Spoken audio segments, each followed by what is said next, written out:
கிரவுண்ட்ல விளையாடலான்னு வந்தா இப்படி மழை பெய்யுதாரா மச்சான்? ஆமா நான் கொஞ்ச நேரம் நின்று போகணும். ஆனா உங்க ஃப்ரெண்டானே அவரு.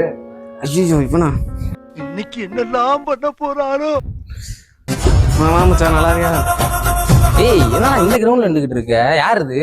தம்பிதான். தம்பியா? சரி என்ன இந்த கிரவுண்ட்ல என்ன பண்ணிட்டு இருக்க?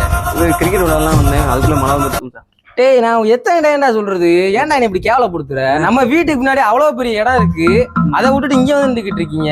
அந்த கிரவுண்ட்ல விளையாட வேண்டியதானே? சரி மச்சான், பேட் பால்லாம் இருக்கா, இங்க போமா? டேய் டேய் உனக்கு தெரியுமா தெரியாதா? மேல ஒரு ஸ்போர்ட்ஸ் கடையை கட்டி வச்சிருக்கேன்டா. ஏண்டா இந்தியாவுக்கே நம்ம தான்டா ஸ்பான்சர் பண்ணிட்டு இருக்கோம். சமூகம் பெரிய இடம் போல் இருக்கு. சரி எந்த வண்டியில வந்த? இந்த ஹோண்டா. டேய் இந்த ஹோண்டா இந்த வண்டியிலடா வந்தீங்க? டேய் முதல்ல அந்த வண்டியை அடிச்சு ஓடடா தம்பி, கொளுத்துறாத வண்டியை. டேய் என்னடா நீங்க? டேய் நம்ம வீட்டுல ஹயபுசா கவாசகி என்ன இது கூட நிக்குதுடா, டுக்காட்டி கூட நிக்குதுடா. டேங்க் ஃபுல் பண்ணி ஒரு வாரமா சும்மா தாண்டா கிடக்கல வண்டி. இந்த ஹோண்டால வந்து அசிங்கப்படுத்துறீங்களாடா? நாளைக்கு யாராவது உன் ஃப்ரெண்டு என்ன ஹோண்டா ஓட்டிட்டு இருக்கானா எனக்கு கேவலம் இல்லையா? கேட்டா நான் வண்டி தர மாட்டேனா? இல்ல மச்சான், இப்பதான் வாங்கினது, அதுக்குள்ளயும். டேய் சொல்லிருந்தா நான் புது வண்டி எடுத்து கொடுத்துருப்பேன்லடா. இது எங்க தாத்தா வச்சிருந்தாங்க மச்சான் முன்னாடி. சரி ஏதோ சென்டிமெண்ட்ன்ற.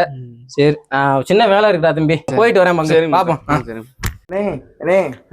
என்னடா உங்க ஃப்ரெண்டு என்ன இவ்வளவு பெரிய பணக்காரரா இருக்கு? நீ வேற 10 டீ கூட வாங்கி கொடுக்க மாட்டேன். இவன் கொஞ்சம் டேஞ்சரான ஆளு, சீக்கிரம் பிடிக்கணும். என்னன்னு சொல்லுங்கண்ணே. அவன் பில்டப்டா, அவன் சும்மா. என்ன சொல்றீங்க? அவன் பேரே பில்டப் ஆயிடா இங்க ஊர்ல. அவன் ஊர் பில்டப்பா இருந்தானா கூப்பிடுவாங்க ஊர்ல. அப்ப 2 பசங்க சொல்லிருக்காங்க, எனக்கு கேள்விப்பட்டிருக்கேனே. கேள்விப்பட்டிருக்கியா? அவன் தான். அவன் பாட்டுக்கு இவனை பில்டப் பண்றான், இவன் பாட்டு அவனை பில்டப் பண்றான். என்ன நடக்குது?